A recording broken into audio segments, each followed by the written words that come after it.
ಹಿಂದೂ ಸಂಘಟನೆಗಳ ಆಕ್ರೋಶಕ್ಕೆ ಗುರಿಯಾಗಿದ್ದ ಮಂಗಳೂರಿನ ಖಾಸಗಿ ಶಾಲೆಯ ಶಿಕ್ಷಕಿಯನ್ನ ಅಮಾನತು ಮಾಡೋದರೊಂದಿಗೆ ಪ್ರಕರಣಕ್ಕೆ ಇತಿಶ್ರೀ ಹಾಡಲಾಗಿದೆ. ಬಿಜೆಪಿ ಶಾಸಕರು, ಹಿಂದೂ ಸಂಘಟನೆ ಕಾರ್ಯಕರ್ತರು, ಮಕ್ಕಳು ಮತ್ತು ಮಕ್ಕಳ ಪೋಷಕರು ನಿನ್ನೆ ದೊಡ್ಡ ಪ್ರತಿಭಟನೆ ನಡೆಸಿ ಆಕ್ರೋಶ ವ್ಯಕ್ತಪಡಿಸಿದರು. ಇದೀಗ ಅದೇ ಶಿಕ್ಷಣ ಸಂಸ್ಥೆಗೆ ಜಿಲ್ಲೆಯ ಕಾಂಗ್ರೆಸ್ ನಾಯಕರ ನಿಯೋಗ ಭೇಟಿ ನೀಡಿದೆ. ಮಾಜಿ ಸಚಿವರಾದ ಬಿ ರಮನಾಥ್, ವಿನಯ್ ಕುಮಾರ್ ಸೊರಕೆ ಅವರನ್ನೊಳಗೊಂಡಂತಹ ನಿಯೋಗ ಭೇಟಿ ನೀಡಿದೆ. ಶಿಕ್ಷಣ ಸಂಸ್ಥೆಯ ಮುಖ್ಯಸ್ಥರ ಜೊತೆ ಮಾತನಾಡಿದಂತಹ ನಿಯೋಗ ಘಟನೆಗೆ ಕಾರಣವಾದ ವಿಚಾರದ ಬಗ್ಗೆ ಮಾಹಿತಿ ಪಡೆದುಕೊಂಡಿದೆ. ಬಳಿಕ ಮಾಧ್ಯಮದವರ ಜೊತೆ ಮಾತನಾಡಿದ ಮಾಜಿ ಶಾಸಕ ವಿನಯ್ ಕುಮಾರ್ ಸೊರಕೆ ಹಾಗೂ ಮಾಜಿ ಸಚಿವ ರಮನಾಥ್ ಪ್ರಕರಣದ ತನಿಖೆ ಸ್ವತಂತ್ರವಾಗಿರಬೇಕು ಹಾಗೂ ಮಕ್ಕಳನ್ನ ಪ್ರತಿಭಟನೆಗೆ ಬಳಸಿದ ಬಗ್ಗೆಯೂ ಕೂಡ ತನಿಖೆ ನಡೆಯಬೇಕು ಎಂದು ಹೇಳಿದ್ದಾರೆ. ಸಮಾಜದಲ್ಲಿ ಸಾಮಾಜಿಕ ಸಾಮರಸ್ಯ ಉಳಿಬೇಕು ಅನ್ನೋದು ನಮ್ಮ ಆಶಯ. ಕೆಲವರು ಪ್ರಚೋದನೆ ಮಾಡಬಹುದು, ಆದರೆ ನಾವು ಆ ಕೂಟದಲ್ಲಿ ಇಲ್ಲ ಎಂದಿರುವ ರಮನಾಥ್ ಸರ್ಕಾರ ಇದರ ಬಗ್ಗೆ ಒಂದು ಸತ್ಯಶೋಧನಾ ಸಮಿತಿ ರಚಿಸಬೇಕು. ಇದು ಘರ್ಷಣೆಗೆ ಕಾರಣ ಆಗಬಾರ್ದು, ಅಹಿತಕರ ಘಟನೆ ಆಗಬಾರ್ದು ಎಂದು ಹೇಳಿದ್ದಾರೆ. ಈ ವಿಚಾರದಲ್ಲಿ ಶಿಕ್ಷಣ ಇಲಾಖೆಯದ್ದು ಕೂಡ ಸ್ವಲ್ಪ ತಪ್ಪಾಗಿದೆ ಎಂದು ಹೇಳಿದ್ದಾರೆ.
ಒಂದು ಘಟನೆಯ ಬಗ್ಗೆ ಒಂದು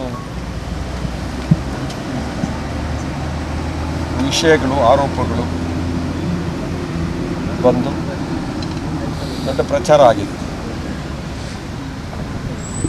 ಆ ಸತ್ಯಾಸತ್ಯತೆಯ ವಿಮರ್ಶೆ ಬಹುಶಃ ನಾವು ಮಾಡಬೇಕಾದ್ರೆ, ಯಾಕೆಂತ ಹೇಳಿದ್ರೆ ನಮ್ಮ ದಕ್ಷಿಣ ಜಿಲ್ಲೆ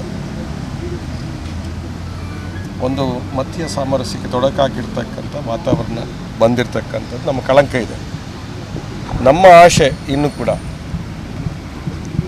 ಸಮಾಜದಲ್ಲಿ ಸಾಮಾಜಿಕ ಸಾಮರಸ್ಯ ಉಳಿಬೇಕು ಅನ್ನುವಂಥ ನಮ್ಮ ದೃಷ್ಟಿ. ಇವತ್ತು ಬಂದಿರತಕ್ಕಂಥದ್ದು ನಾವು ಅದನ್ನು ಉಳಿಸಬೇಕು ಅಂತೇಳಿ ಕೆಲವರು ಪ್ರಚೋದನೆ ಮಾಡ್ತಕ್ಕಂಥವ್ರು ಇರ್ಬೋದು, ಏನೋ ಒಂದು ಸಮಸ್ಯೆ ಬಂದರೆ. ಆದರೆ ನಾವು ಆ ಕೂಟದಲ್ಲಿ ನಾವಿಲ್ಲ.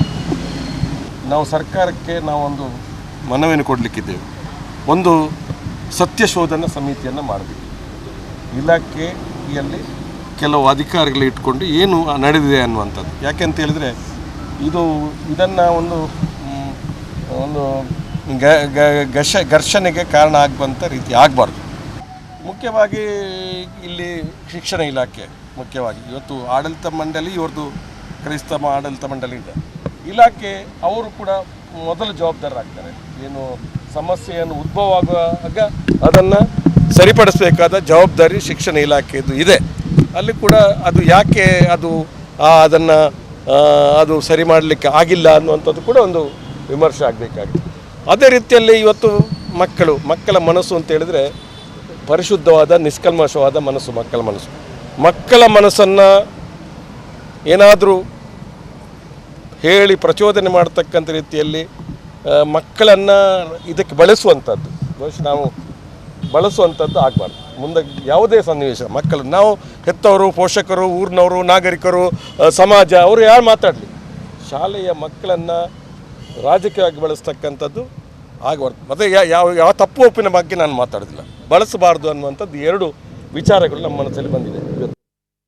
ಬಳಿಕ ಮಾತನಾಡಿದ ಮಾಜಿ ಶಾಸಕ ವಿನಯ್ ಕುಮಾರ್ ಸೊರಕೆ, ಈ ಪ್ರಕರಣದ ಸತ್ಯಾಸತ್ಯತೆ ತಿಳಿಯಲು ನಾವು ಭೇಟಿಯಾಗಿದ್ದೇವೆ. ಸಂಬಂಧಪಟ್ಟ ಇಲಾಖೆ ಹಾಗೂ ಶಿಕ್ಷಣ ಸಚಿವರಿಗೆ ಒತ್ತಾಯ ಮಾಡ್ತೇವೆ. ಎಲ್ಲವೂ ತನಿಖೆ ಆಗಲಿ, ಸರ್ಕಾರ ಸ್ವತಂತ್ರ ತನಿಖೆ ನಡೆಸಲಿ. ಶಾಲಾ ಆಡಳಿತ ಮಂಡಳಿ ಶಿಕ್ಷಣ ಇಲಾಖೆಗೆ ತನಿಖೆ ನಡೆಸಲು ಬಿಟ್ಟಿದ್ದಾರೆ. ಆದರೆ ಅದರ ಮಧ್ಯೆ ಇದೆಲ್ಲ ಇಲ್ಲಿ ಆಗಿ ಹೋಗಿದೆ. ಶಿಕ್ಷಣ ಸಂಸ್ಥೆಗಳಲ್ಲಿ ಇಂತಹ ಘಟನೆ ನಡೆಯಬಾರದು ಎಂದು ಹೇಳಿದ್ದಾರೆ. ಮಾಧ್ಯಮದಲ್ಲಿ, ಪತ್ರಿಕೆಯಲ್ಲಿ ನಾವು ಇದರ ವಿಚಾರವನ್ನು ತಿಳ್ಕೊಂಡಿದ್ದೇವೆ. ಆದರೂ ಕೂಡ ಸತ್ಯಾಸತ್ಯತೆಯನ್ನು ಅರ್ಥೈಸ್ಕೊಳ್ಬೇಕು ಅನ್ನೋಂಥ ಉದ್ದೇಶಕ್ಕೋಸ್ಕರ ಇವತ್ತು ನಾವು ಭೇಟಿ ಮಾಡಿದ್ದೇವೆ. ಆ ದೃಷ್ಟಿಯಲ್ಲಿ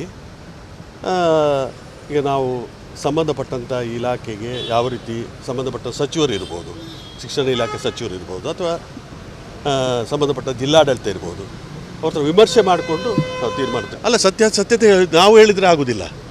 ಅದಕ್ಕೆ ಒಂದು ಪ್ರತ್ಯೇಕವಾಗಿ ತನಿಖೆ ಮಾಡುವಂಥ ಒಂದು ವ್ಯವಸ್ಥೆಯ ಮುಖಾಂತರ ಆಗಬೇಕು.